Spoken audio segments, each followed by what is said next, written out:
Robert Jones? Yes, sir. Are you the famous golfer?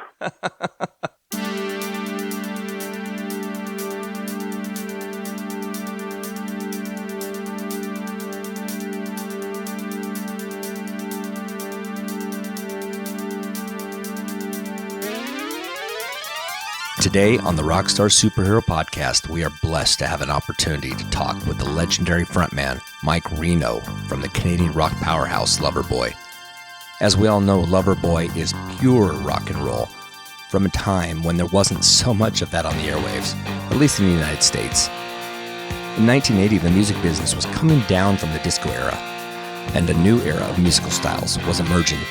Clashing with bands that were driving the new wave bandwagon, Loverboy powered its way onto the scene, bringing newfound charisma, stage presence, impeccable songwriting, and driving beats that kids everywhere did their very best air guitar impressions to.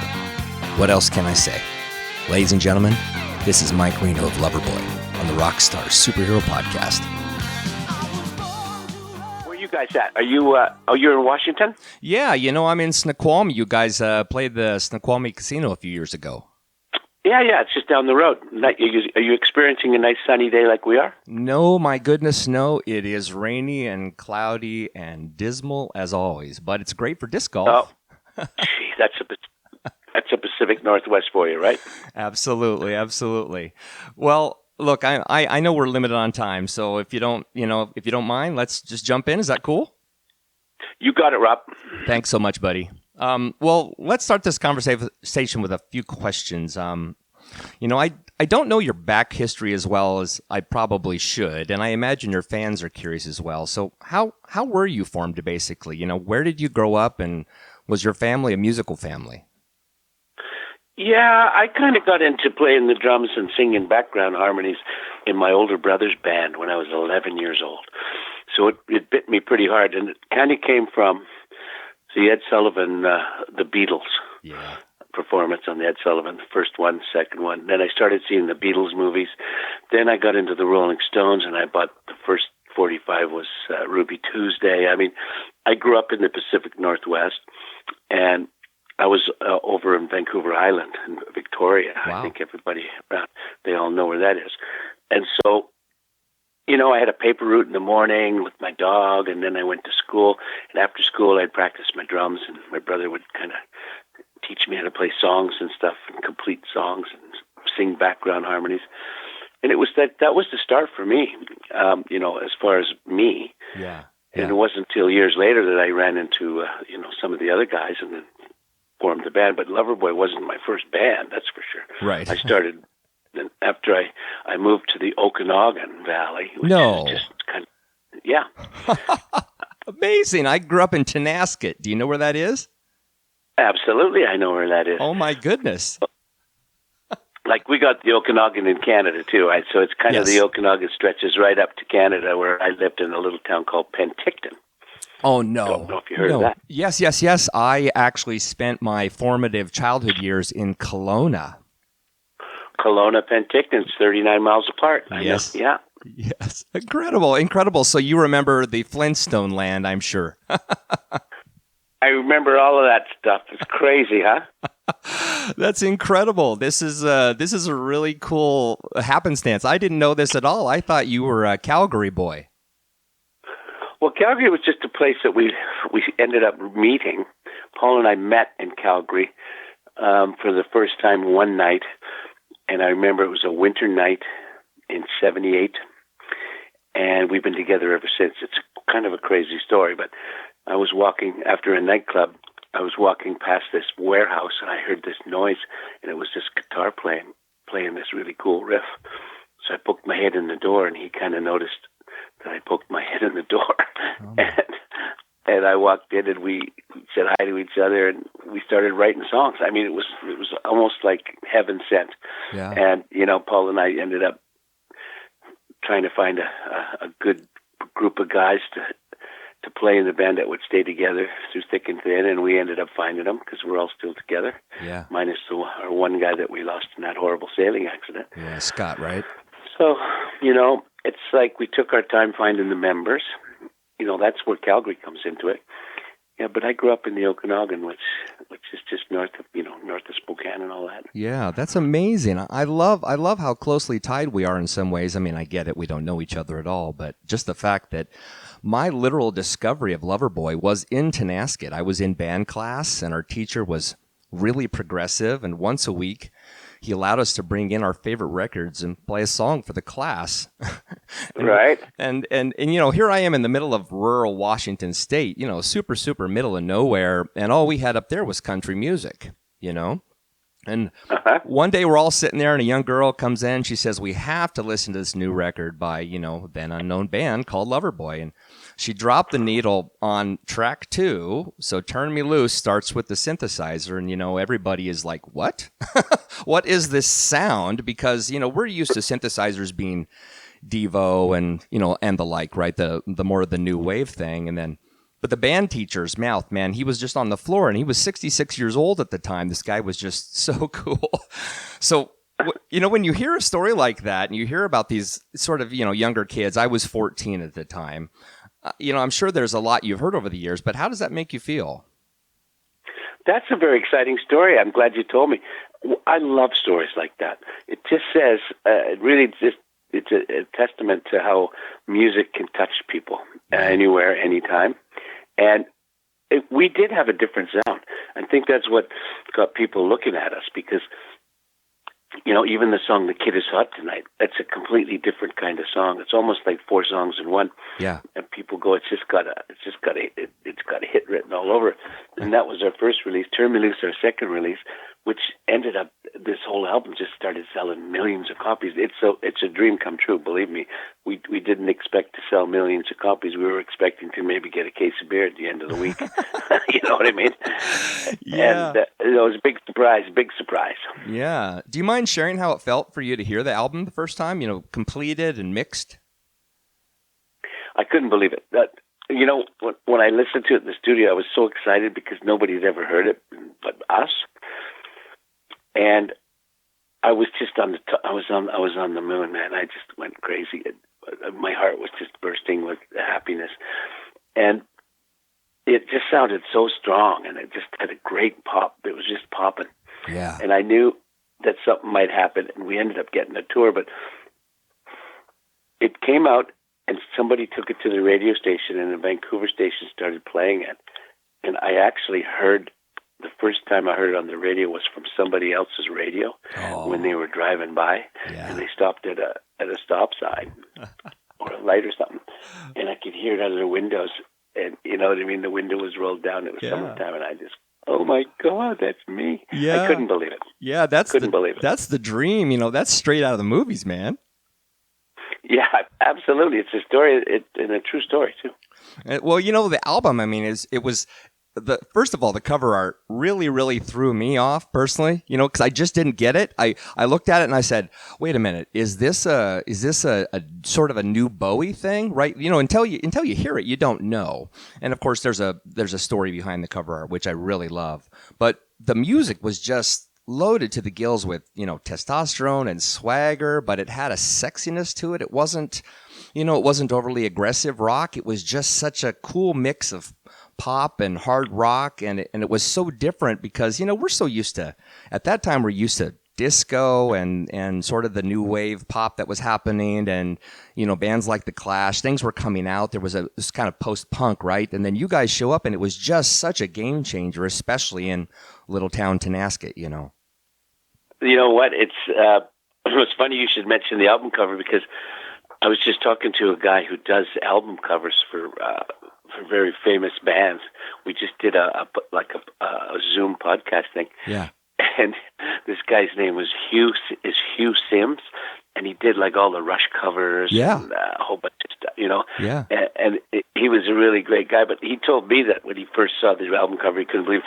I personally, when I first saw the album cover, I just went, what? I didn't get it either. So you're not alone, because I thought it looked kind of like a punk rocker on the front, and I didn't know if it was a guy or a girl. Yep. And the guy or girl she was smoking a cigarette, and there was all these words across the top, and it was actually turned out that it was like lyrics from one of our songs. Yeah. And the artist and photographer who did it was actually the person on the picture. Yeah. And the whole thing was just like, whoa, because we didn't really have anything to do with planning that. It just happened from the record company in New York. They just kind of came up with this, and I went, wow, that is crazy. Yeah, no, it was such a flip because usually, with the Bowie or I don't know, any sort of glam era band, it was usually the guys sort of, dressing themselves up like girls, right? Painting themselves up and lots of makeup. And then this was such a flip because, of course, you find out later that, it's a woman dressed up like a guy. And yeah, the cigarette gave it this sort of weird machismo. And I just loved it. It was really counterintuitive to what was going on inside the record. I totally agree. I'm glad you said that because it reminded me of the first time I saw it, and I just went, "Whoa!" Yeah. There was a lot of positive press, right? It wasn't just my imagination. I imagine you really couldn't keep up at times. Probably felt like you were launched out of a rocket, right? Yeah. We had a lot of things going on, and we did feel like it's perfect how you said that. I did feel like it was launched out of a rocket. We initially did the record in 5 weeks and then immediately went on tour. Well, shortly thereafter went on tour. And we were all through the United States playing everywhere for all different kinds of venues. We were playing with the group Kansas. Oh, I love Kansas. Dust in the Wind, Kansas, yeah. and what a great band they were. But once again, Kansas fans didn't know what hit them when we hit the stage because we're nothing like Kansas, right? Yeah. We're almost like the complete opposite of Kansas. They're playing like Opuses and Dust in the Wind, and we come out playing The Kid Is Hot Tonight and Turn Me Loose. You know what I mean? It's like, whoa. So I felt like we were getting away with murder right off the bat because I think the performances from us were actually so good that they couldn't not like us. Yeah. So they had to kind of go, I like these guys. Yeah. Yeah, no, that's true. I'm sorry there. It sounded like a little thing in the background. Was that me or was that you? What was that? I don't really know. It's a angelic moment for sure. Is it okay now? It's fine. I was sitting, because I'm on the phone. I looked at my computer. I just unplugged something from the computer. Oh, that's it. It's all your fault. And it went, ooh, it's like a feedback. Well, I'm in the studio. I'm in a recording studio where I live. Yeah. I have a studio, and I was just sitting here. I was looking some things up while we were talking. Yeah.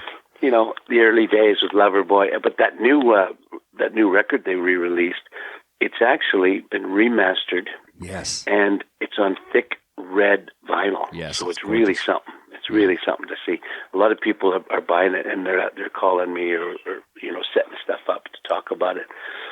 So that's crazy. That's a new experience altogether. One more time. Yes. Well, I mean, releasing this record on vinyl 40 years later is much more than a nostalgia trip, though. I mean, this is and has always been a fantastic record. I mean, cover to cover, it really is a great record, Mike. I'm not blowing smoke.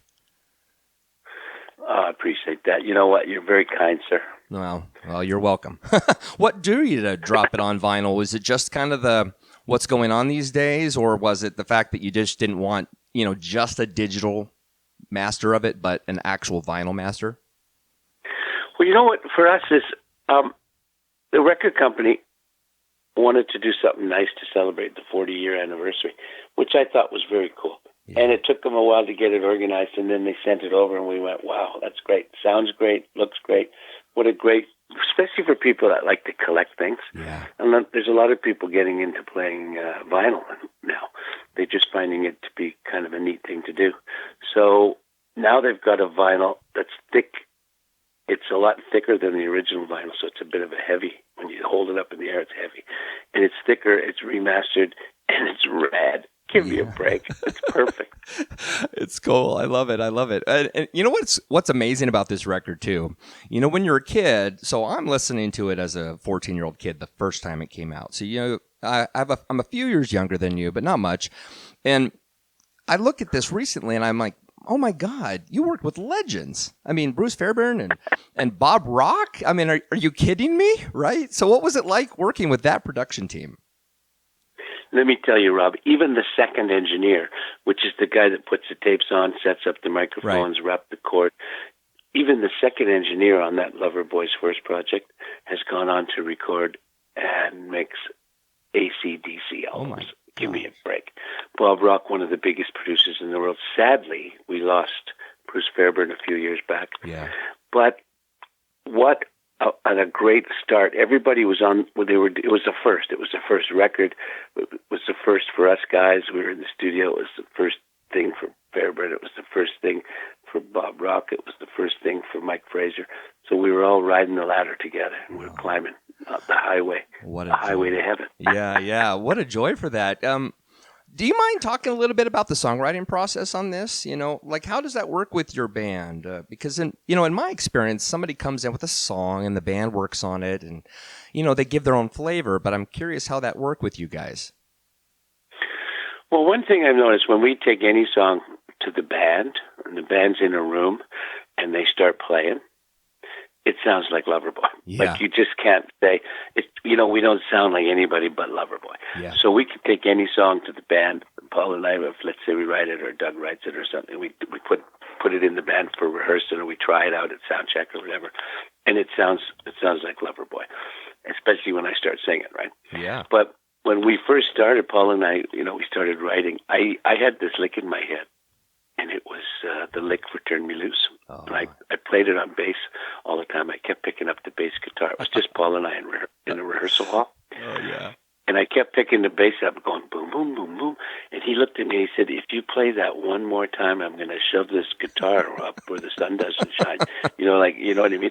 And I said, well, why don't you play guitar along with it? I said, it could be a cool lick. And I said, and I went over, we had a set of drums set up. So I went and sat on the drums and I started playing the and then I said, picture the do-do-do-do-do. Yeah. And then he started playing along with it. So then we ended up finishing it, writing lyrics and coming up with the melody. And so that's kind of how we started writing. Paul and I I love started writing songs. The first night we met, we started writing songs. And it's always usually from a groove. We very rarely write from a lyric point of view right off the bat. The groove kind of establishes what we're going to sing about. And then something happens and you go, I like this. I'm going to sing about this. Yeah. That's usually how it happens with us. Yeah. I love how you visualize that too for me because I totally feel that. And I want to bring up something about the drums because, you had mentioned that just a second ago. Matt, first of all, is a great drummer. I mean, he's a great drummer. He's a note-for-note player. Something I remember him saying back on Modern Drummer years ago was saying that it was really important to play note for note because everybody in the audience was basically playing air drums, right? And they would play his fills, and he's like, if I don't do this correct, they're gonna give me grief for this, And I wondered, I wondered what you thought about that because having to play something note for note live, sometimes when you want to kind of take it off in a different direction, sort of ad-lib a little. Did you find yourself being captive a bit to that, or do you think that that's the most important thing? Well, we change it around a little bit just to be interesting for us, and sometimes we make songs a little longer in the concert. But Matty is one of those guys. He has got the drums down to just to an art. He plays every right. He does it. He plays everything perfectly. Yeah. He's a fantastic drummer to play with. I'm lucky to be in a band with such great musicians because everybody in the band that's playing an instrument, they're just fantastic at what they're doing. They got great sounds, they've got great feel, and of course, the songs are so popular now that as soon as you start playing them, the audience goes crazy, and I just love that. It's such a great feeling, right? Yeah. No, it's incredible. The thing that I noticed about this record, more than any other record of its era, and I noticed this recently because once I found out, I was going to have a chance to talk to you, of course, I want to do a little bit of research and I want to listen to the album again. And I was listening to The Kid Is Hot Tonight yesterday. It's actually still stuck in my head. It's a major earworm, of course.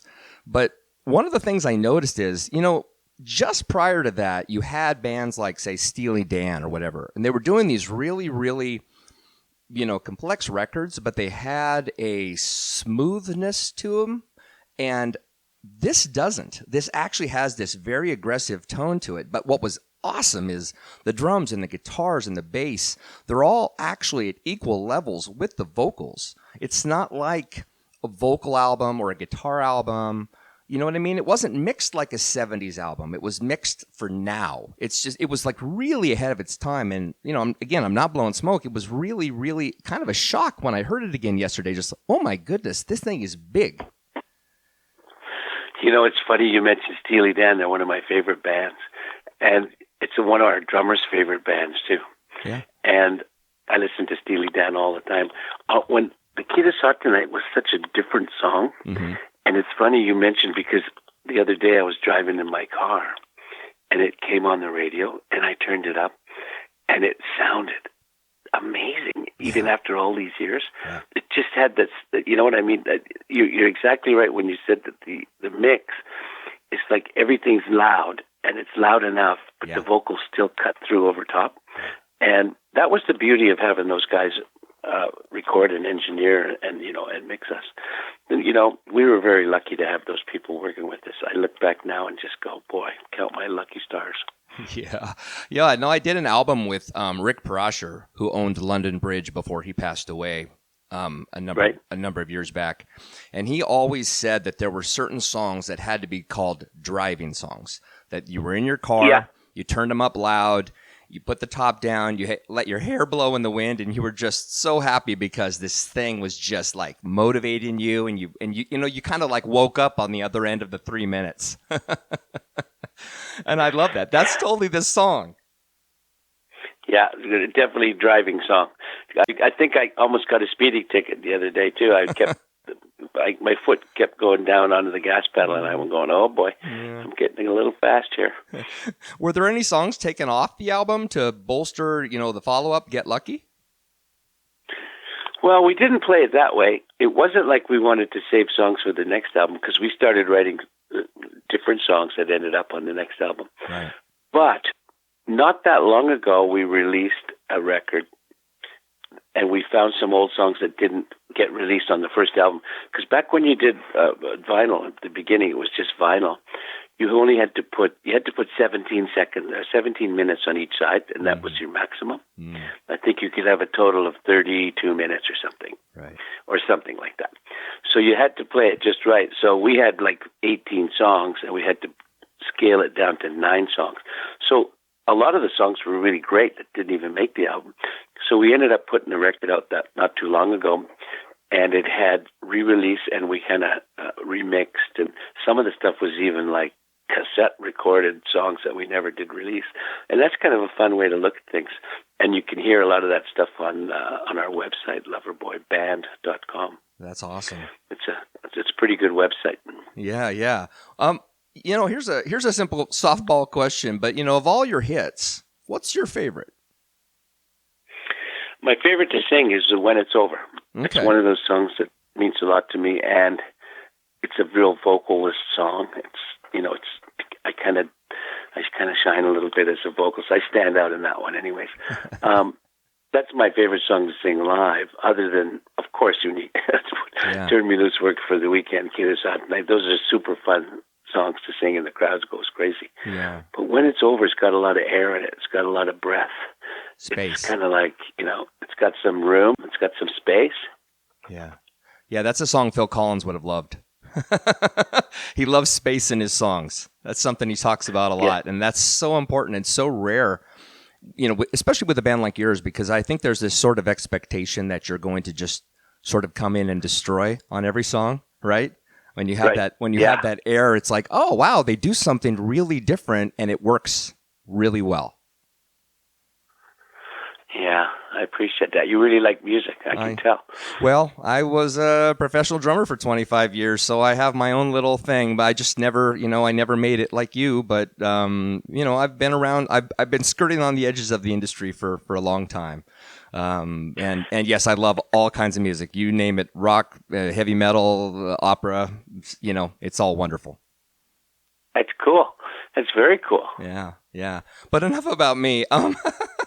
I've been wanting to ask this question ever since I heard the song, and of course, I've never thought I would have a chance to talk to you. But, you know, when Loverboy broke, did you think it would go on forever, or were you wise enough at that young age to consider that, you know, you should enjoy the moment? Because I listened to the lyrics again, you know, for, you know, Kid Is Hot Tonight, and you say, but where will he be tomorrow? And I always assumed that entire song was about you, like you wrote it about yourself. Am I on track? Yeah, you're on track totally. You know what we were thinking at the time is, there was some trendy stuff coming out, the new wave stuff.